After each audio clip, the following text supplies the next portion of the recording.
வணக்கம் நண்பர்களே. நாடாளுமன்ற தேர்தல் நெருங்கிட்டே இருக்கு. கூட்டணி குறித்தான பேச்சுவார்த்தைகளில் தமிழகத்தில் மிகவும் கடுமையான போட்டிகள் நிலவுது. தெளிவில்லாமல் ஒரு இழுபறி நிலையும் இருக்கிறது. தமிழகத்தில் மும்முனை போட்டி இருக்கும் அப்படின்னு பாஜகவின் மாநில தலைவர் அண்ணாமலை அவர்கள் சொல்கிறாரு. அது எப்படி மும்முனை போட்டியாக இருக்கும்? தமிழகத்தில் பார்த்தீங்கன்னா இருவரும் கட்சி, திமுக அதிமுக. இந்த இருவரும் கட்சிகள் தான் மும்முனை போட்டி வராது வாய்ப்பில்லை, இரண்டு முனை போட்டி தான் இருக்கும்னு தெல்ல தெளிவாக திமுக வட்டாரங்கள்லையும் சரி அதிமுக வட்டாரங்கள்லையும் சொல்லப்படக்கூடிய ஒரு செய்தி. இந்த நேரத்தில் தமிழக வரலாற்றிலேயே மும்முனை போட்டி நிலவும் அப்படின்னு ஆணித்தரமாக பாஜகவின் தலைவர் அண்ணாமலை அவர்கள் சொல்கிறாரு. இது எந்த அளவுக்கு சாத்தியம் அப்படின்னா, இது ஒரு குழப்பமான நிலை தான். ஏன்னா என்றைக்குமே தமிழகத்தில் பாஜகவை கால் ஊன்ற விடக்கூடாதுன்னு திமுகவும் அதிமுகவும் தெல்ல தெளிவாக இருக்கிறார்கள். ஆனால் அண்ணாமலை அடுத்த கட்ட நகர்வாக தமிழகத்தில் பாஜக மிகவும் வேகமாக வளர்ந்து அடுத்த கட்ட ஆட்சியை நம்ம பிடிக்கக்கூடிய நிலையை உருவாக்கணுங்கிறதுனால ஒரு கட்டமைப்பை அண்ணாமலை ஏற்படுத்திட்டு போயிட்டு இருக்கிறாரு. இது ஒரு புறம் இருக்கிறது. நாடாளுமன்ற தேர்தல் நெருங்க திமுகவில் ஒரு சலசலப்பும் இருக்கிறது. கூட்டணி கட்சிகளில் ஒரு தெளிவான முடிவு எட்டப்படவில்லை. திமுகவில் ஒரு பிளவு ஏற்படுவதற்கு வாய்ப்புகள் இருக்கிறது. அப்படி பிளவு ஏற்பட்டால் எங்களுக்கு இது நல்லா இருக்கும், சாதகமாக இருக்குன்னு அதிமுகவும் எடப்பாடி பழனிசாமி எதிர்பார்க்கிறாங்க. இந்த சூழல் திமுகவில் நிலவுமா? அந்த மாதிரியான சூழலை திமுக விட்டுடுவாங்களா? ஏற்கனவே கூட்டணிக்குள்ள இருக்கக்கூடிய திமுக கூட்டணியில் இருக்கக்கூடிய மதிமுக, காங்கிரஸ், விடுதலை சிறுத்தைகள் கட்சி, இன்னும் பிற கட்சிகள் திமுக கூட்டணியில் ஆல்ரெடி இருக்கிறாங்க.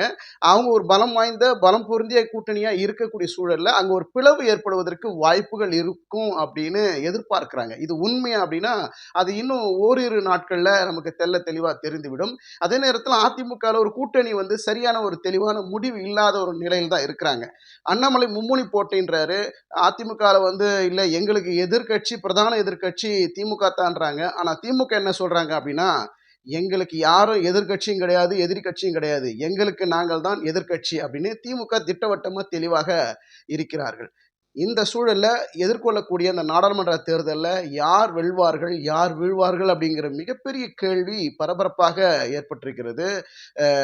நேற்று கிருஷ்ணகிரியில் நடைபெற்ற ஒரு பொதுக்கூட்டத்தில் அதிமுகவின் பொதுச் செயலாளர் எடப்பாடி பழனிசாமி ஒரு கருத்து சொல்கிறாரு.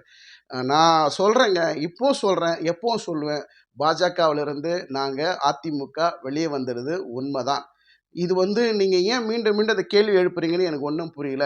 கடந்த செப்டம்பர் 25ஆம் தேதி 2023 அதிமுகவின் மாவட்ட செயலாளர்கள், அதிமுகவின் முதன்மை கழக நிர்வாகிகள்லாம் வரவழைத்து ஒரு தீர்மானம் போட்டோம். அந்த தீர்மானத்தில் பாஜகவிலிருந்து வெளிவருவதற்கு உண்டான தீர்மானங்களை போட்டு நாங்கள் வெளியே வந்தோம். அந்த நிலைப்பாட்டில் இன்னும் தெளிவாக இருக்கிறோம். பாஜகவில் இணைவதற்கு இன்றளவும் வாய்ப்பு கிடையாது, நாங்கள் தனித்து தான் நிற்க போகிறோம் அப்படிங்கிறது நாங்கள் தெளிவாக இருக்கிறோம். நான் சொல்லிக்கிட்டே இருக்கிறேன், நீ ஏன் கேட்க மாட்டேங்கிறீங்க? ஊடகங்கள் மீண்டும் மீண்டும் இந்த கேள்வியை எழுப்பாதீங்க அப்படின்னு ஊடகத்துக்கிட்டையும் ஒரு வேண்டுகோளை வச்சிருக்கிறாரு எடப்பாடி பழனிசாமி அவர்கள்.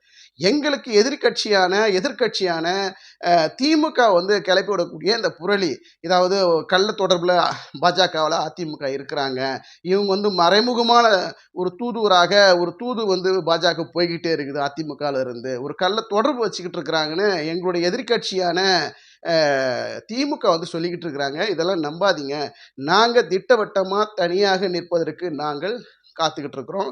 இந்த சூழலில் எங்கள் கூட்டணியில் எப்போ கூட்டணி வைப்பணும், யாரை எங்கள் கூட்டணிக்குள்ளே கொண்டு வரணுங்கிறது நான் சரியான நேரத்தில் தெளிவாக முடிவெடுப்பேன், காத்திருங்கள் அப்படின்னு எடப்பாடி பழனிசாமி அவர்கள் தெளிவான ஒரு ரிப்போர்ட்டை பார்த்தீங்கன்னா கிருஷ்ணகிரியில் நடந்த பொதுக்கூட்டத்தில் சொல்லியிருக்கிறாரு. இந்த நிலையில தான் எடப்பாடி பழனிசாமிக்கு ஏற்பட்டிருக்கக்கூடிய இந்த குழப்ப நிலை, அதிமுகவில் இருக்கக்கூடிய கூட்டணி குறித்தான குழப்ப நிலை ஒரு தெளிவுக்கு வரும் அப்படின்னு நம்ம எதிர்பார்க்கலாம். அதே நேரத்தில் தேமுதிக, பாமக கண்டிப்பாக இது பார்த்தீங்கன்னா இரண்டு கட்சிகளும் அதிமுகவுக்குள்ள இணைவதற்குத்தான் சாத்தியக்கூறுகள் தற்போது இருக்கிறது என்ற வரக்கூடிய புள்ளி விவரங்கள் சொல்லப்படுகிறது.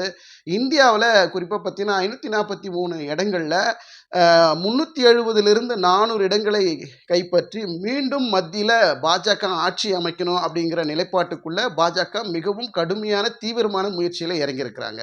மற்ற மாநிலங்களை விட தமிழகத்தில் பாஜக கால் ஊன்றுவது மிக மிக கடினம். அந்த சூழல் இருக்கிற பட்சத்தில் அண்ணாமலைக்கு கொடுக்கப்பட்ட அசைன்மெண்ட் படி தமிழகத்தில் 8 to 9 சீட்டுகளை நம்ம வென்றால் தமிழகத்திலிருந்து கிடைக்கக்கூடிய அந்த 8 சீட்டு நமக்கு மிகப்பெரிய பலம் வாய்ந்த ஆட்சி அமைப்பதற்கு ஒரு ஒரு சப்போர்ட்டா இருக்குங்கிறதுனால தமிழகத்துல ஒரு கால் ஊன்ற பார்க்குறாங்க பாஜக. இது வந்து இருபெரும் கட்சிகளும் விடுவதாக இல்லை. திமுகவும் சரி, அதிமுகவும் பாஜகவுக்கு விடுவதாக இல்லை. திமுக ஜெயிச்சாலும் பரவாயில்லைங்க, நான் தோத்தாலும் பரவாயில்லைங்க, ஆனா பாஜக ஜெயிக்கக்கூடாதுங்க அப்படிங்கிறதுல திட்டவட்டமா எடப்பாடி பழனிசாமி அவர்கள் இருக்கிறார். இந்த சூழல் நீடிக்குமா? அதாவது எடப்பாடி பழனிசாமி மிகப்பெரிய குழப்ப நிலையில் இருப்பதற்கு என்ன காரணம்? திமுகவுல கூட்டணி குறித்து விஷயங்கள்ல ஒரு பிளவு ஏற்படக்கூடிய ஒரு சூழல் ஏற்படுவதற்கு என்ன காரணம்? பாஜக வந்து இந்த 2 விஷயங்களையும் பார்க்கிறபோது, இந்த சந்தர்ப்ப சூழல்ல நம்ம வந்து உள்ள புகுந்துடலான்னு அண்ணாமலை வந்து தெளிவா காய் நகர்த்துறாரு. இதெல்லாம் யாருக்கு சாதகமாகவும், பாதகமும் அமையும் என்பது நம்ம பொறுத்திருந்து பார்க்கலாம். வருகிற நாடாளுமன்ற தேர்தல்ல அதிமுகவும், திமுகவும் இருவரும் கட்சிகள் எதிர் எதிர் திசையில் இரு அணிகளாக எதிர்கொள்ளுமா? அல்ல மும்முனை போட்டி நிலவுமா என்று நாம் பொறுத்திருந்து பார்க்கலாம். நன்றி. வணக்கம்.